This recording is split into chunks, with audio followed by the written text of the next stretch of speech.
लगभग आधी रात हो चुकी थी और बारिश रुकने का नाम नहीं ले रही थी। अपना काम खत्म करके मैं ऑफिस से निकलने लगा तो मुझे गार्ड भैया ने टोक दिया। अरे राजीव जी, इतनी रात तक आप यहीं हैं, घर नहीं गए? हाँ, वो कुछ अर्जेंट काम था इसीलिए देर हो गई, पर अब घर ही निकलूंगा। बेटा, शायद आपको पता न हो पर आज अमावस की रात है। आज रात बाहर अकेले नहीं निकलो तो बेहतर होगा। जाओ तो कल सुबह चले जाना। क्या बात कर रहे हो आप गार्ड भैया? कल दोबारा ऑफिस भी तो आना होगा मुझे।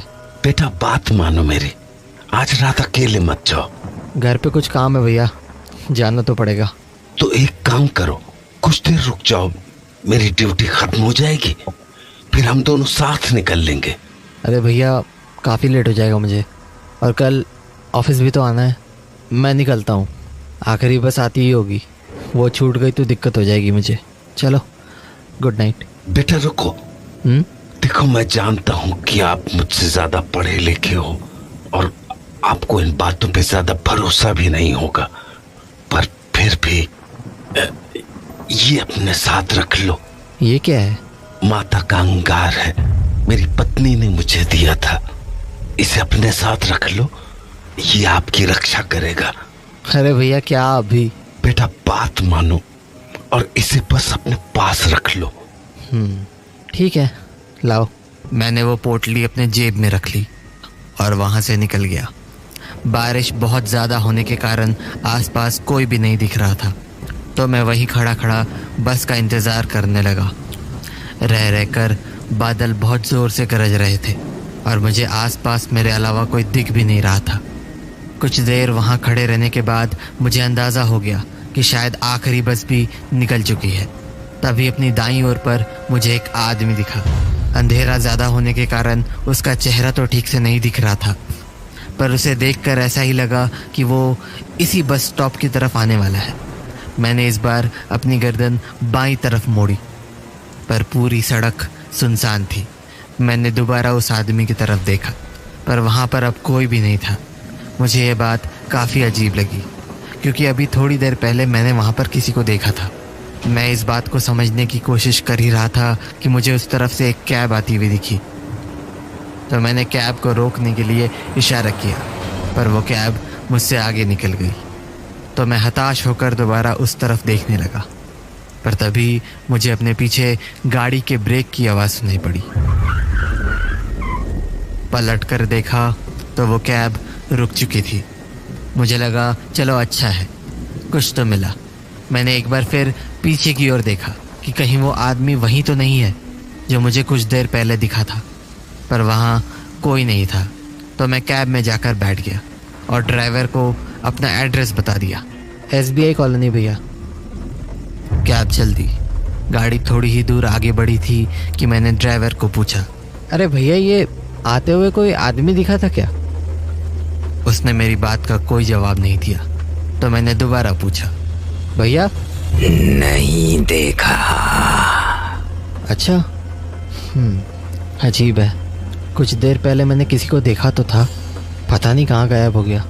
वो ड्राइवर कुछ देर गाड़ी चलाता रहा और फिर बोला, आज अमावस की रात है। हाँ, क्या मतलब? अमावस की रात को अक्सर ऐसे भटकते हुए साए दिख जाते हैं। हाँ, ये क्या बातें कर रहे हो? ये बकवास की चीजें मैं नहीं मानता हूँ, ठीक है? उल्टे पुल्टे लॉजिक्स मत दो मुझे। कहते हैं ऐसे साए हर अमावस की रात को अपना शिकार ढूंढते हैं। हेलो, क्यों बता रहे हो मुझे ये सब? कहना नहीं जानना है मुझे कुछ। और अगर किसी इंसान की नजर इन सायों पर पड़ जाती है, यार स्टॉप इट, समझ नहीं आ रहा है क्या तुम्हें? तो उसकी मौत तय हो जाती है। अरे तुम पागल वागल हो क्या? गाड़ी रोको यार, मुझे नहीं जाना है कहीं। जैसे आज तुम्हारी मौत तय है। व्हाट नॉनसेंस, तुम्हारा दिमाग फिर गया है क्या? लिसन, गाड़ी रोको, मुझे नहीं जाना है कहीं भी। Just stop the cab. पर मेरी बातों का मानो उस पर कोई असर ही नहीं हुआ। उसने गाड़ी नहीं रोकी। तो मैंने उससे दोबारा कहा, मेरी बात समझ नहीं आ रही है क्या? गाड़ी रोको चुपचाप। अपनी बाईं तरफ देखो, सब समझ आ जाएगा। अरे वॉट बाईं ओर? क्या है बाईं ओर? सड़क पर देखो। उसके बोलने पर जब मैंने अपनी गर्दन सड़क की ओर मोड़ी तो मुझे वहां एक आदमी खड़ा दिखा। कपड़ों से वो भी कोई कैब ड्राइवर ही लग रहा था और अंधेरे के कारण उसका चेहरा ठीक से दिख भी नहीं रहा था। मुझे समझ नहीं आया कि आखिर ड्राइवर ने मुझे बाईं ओर देखने को क्यों बोला। तो मैंने गर्दन वापस सीधी की और ड्राइवर की ओर देखा, पर सामने का नज़ारा देख के मेरे होश उड़ गए। वो ड्राइवर अपनी सीट से गायब हो चुका था और गाड़ी अपने आप चली जा रही थी। मुझे समझ नहीं आ रहा था कि आखिर हो क्या रहा है। तभी गाड़ी में जोर का ब्रेक लगा और मेरा सर सीट पर जा भिड़ा।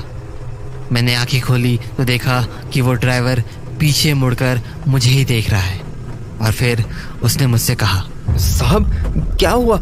आप ठीक हो ना? क्या? तुम कहाँ से आए? कहाँ से आया मतलब? तुम अभी तो गाड़ी में नहीं थे और गाड़ी अपने आप चल रही थी। क्या बोल रहे हो साहब? होश में तो हो? देखो, पागल मत बनाओ मुझे। अभी थोड़ी देर पहले तुमने ही कहा कि आज मेरी मौत तय है और फिर तुम गाड़ी से गायब हो गए। कैसी बातें कर रहे हो साहब? भला मैं आपसे ये सब क्यों कहूँगा? छोड़ो, रहने दो। पक्का आपने कुछ नशा किया है।